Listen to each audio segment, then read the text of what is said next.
அனைவருக்கும் வணக்கம். சற்று முன்கிடைத்த முக்கிய அறிவிப்பின்படி தமிழகத்தில் அடுத்து வரக்கூடிய 7 நாட்கள் பல்வேறு மாவட்டங்களுக்கு கனமழை எச்சரிக்கை கொடுக்கப்பட்டனர். குறிப்பாக நாளை நாட்கள் ஜனவரி மாதம் 22ஆம் தேதி எந்த மாவட்டங்கள் கனமழை பெய்யக்கூடும், என்ன முக்கியமான அறிவிப்புகள் இளமை படம் பிரீஃபாக பார்க்கலாம். மறக்காம ஸ்கிப் பண்ணாம உங்களுக்கு கனமழை எச்சரிக்கை பற்றி பல்வேறு முக்கிய அறிவிப்புகள் உடனுக்குடன் துல்லியமாக தெரிந்து கொள்ள நம்மளோட சேனலை கீழே இருக்க பட்டனை கிளிக் பண்ணி சப்ஸ்கிரைப் பண்ணிக்கோங்க. பார்க்குற பெல் பட்டனை கிளிக் பண்ணிக்கோங்க. இந்த வீடியோ உங்களுக்கு பிடிச்சிருந்தால் லைக் பண்ணுங்கள். இப்போ வாங்க வீடியோக்குள் போகலாம். தமிழகத்தில் அடுத்து வரக்கூடிய 7 நாட்கள் கனமழை பெய்ய உள்ளதாக தற்போது வானிலை ஆய்வு மையம் முக்கிய எச்சரிக்கை ஒன்று கொடுக்கப்பட்டனர். இது தொடர்பாக வானிலை ஆய்வு மையம் இயக்குநர் வெளியிட்ட முக்கிய அறிவிப்பின்படி கிழக்கு காற்று வேக மாறுபாடு காரணமாக தென் தமிழகத்தில் குறிப்பிட்ட இடங்கள், வட தமிழகத்தில் பல்வேறு இடங்கள் நாளை நாட்கள் கனமழை கொட்டித்திருக்கின்றன தற்போது அறிவிக்கப்பட்டனர்.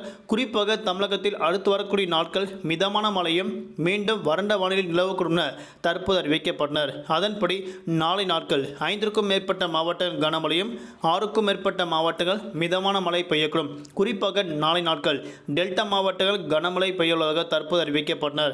வரக்கூடிய ஜனவரி மாதம் 23ஆம் தேதி தென் தமிழகத்தில் குறிப்பிட்ட இடங்கள், வட தமிழகத்தில் பல்வேறு இடங்கள் மற்றும் புதுவை, காரைக்கால் ஆகிய பகுதியில் பெரும்பாலும் வறண்ட வானிலை நிலவக்கூடும் என தற்போது அறிவிக்கப்பட்டனர். குறிப்பாக தமிழகத்தில் வரக்கூடிய ஜனவரி மாதம் 24 முதல் 27ஆம் தேதி வரை தமிழகத்தில் பெரும்பான்மையான மாவட்டங்கள் வறண்ட வானிலை நிலவக்கூடும் என தற்போது அறிவிக்கப்பட்டனர். ஆனால் அதிகாலை வேளையில் மீண்டும் பனிமூட்டம் அதிகரிக்கக்கூடும் என தற்போது அறிவிக்கப்பட்டனர். தலைநகர் சென்னை மற்றும் புறநகர் பகுதியில் வானம் பொதுவாக மேகமூட்டத்துடன் காணப்படும். நகரின் ஒரு சில பகுதியில் லேசர் மிதமலையும் அவ்வப்போது இடிடக்கூடிய கனமழை பெய்யக்கூடும். அதிகபட்ச வெப்பநிலையாக 30 முதல் குறைந்தபட்ச வெப்பநிலையாக 22 டிகிரி செல்சியஸ் வரை இருக்கக்கூடும் அறிவிக்கப்பட்டனர். நாளை நாட்கள் மீனவர்களுக்கான எச்சரிக்கை தென் தமிழக கடலோர பகுதி மற்றும் தென்மேற்கு வங்கடல் பகுதி, தெற்கு பகுதி, கன்னியாகுமரி கடலோர பகுதி மற்றும் மன்னார் வளைகுடா ஆகிய பகுதியில் நாளை நாட்கள் மீனவர்கள் மீன்பிடிக்க செல்ல வேண்டாம் என தற்போது அறிவிக்கப்பட்டனர்.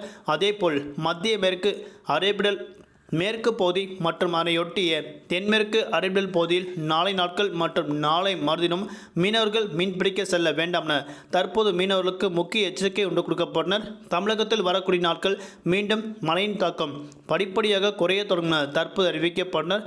ஆனால் அதிகாலை வேளையில் மீண்டும் பனிமூட்டம் அதிகரிக்கக்கூடும் என தற்போது அறிவிக்கப்பட்டனர். நன்றி, வணக்கம்.